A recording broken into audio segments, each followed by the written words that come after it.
ยผู้ติดเชื้อ HIV ในลาวที่ยังมีชีวิตอยู่มาฮอดตอนนี้ 21,000 กว่าคน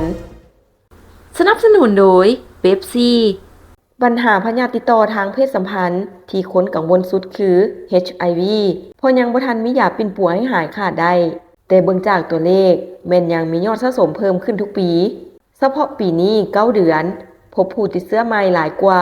1,600 คนที่น่าเป็นห่วงสุดในจำนวนนั้นหลายกว่าครึ่งหนึ่งเป็นคนหนุ่มน้อยอายุเพียง 15-29 ปีตามการรายงานของศูนย์ต้านเอดส์และพยาธิติดต่อทางเพศสัมพันธ์ให้รู้ว่าตัวเลขผู้ติดเชื้อ HIV ใหม่แต่มังกรกันยา 1,617 คนแยกตามกลุ่มอายุและเพศเห็นว่าเพศชายมี964กรณีเพศหญิง653กรณีกลุ่มอายุที่ติดเชื้อหลายกว่าหมู่แม่นระหว่าง25-29 ปีจำนวน393กรณีเห็นให้มาฮอดปัจจุบัน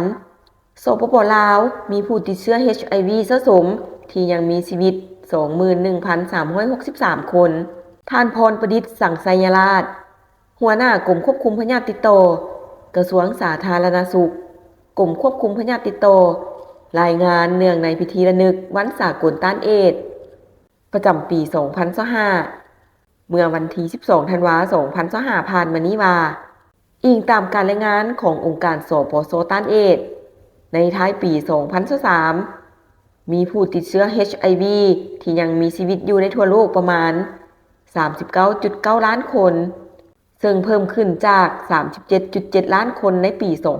2020อันเป็นผลเนื่องมาจากการค้นพบผู้ติดเชื้อ HIV กรณีใหม่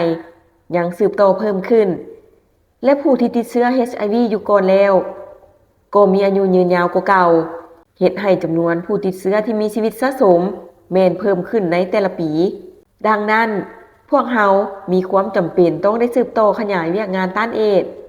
เพื่อให้บรรลุเป้าหมายใหม่ขององค์การสปส.ต้านเอดส์คือยุติการแพร่ระบาดของเชื้อ HIV ภายในปี 2030 ฉะนั้นจึงต้องได้บรรลุเป้าหมายเร่งรัด 95 ขององค์การสปส.ต้านเอดส์เฉพาะสปป.ลาวเฮาในปี 2024ปฏิบัติได้ 84 78 98 ยังบ่ทันบรรลุตามเป้าหมายที่วางไว้เพื่อปฏิบัติให้ได้เป้าหมายดังกล่าวพวกเฮาต้องได้สู่ซนและเพิ่มทวีการจัดตั้งปฏิบัติเวียกงานโฆษณาป้องกันเวียกงานปิ่นปัวและดูแลผู้ติดเชื้อ HIV โดยมีการประกอบส่วนจากหลายภาคส่วนในสังคม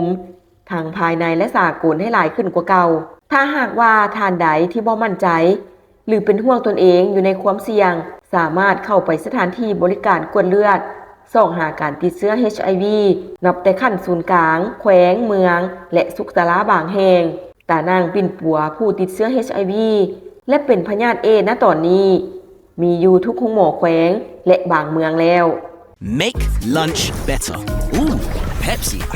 Make it super, mega, extra spicy. Make it viral. That's better. Your meals better with Pepsi.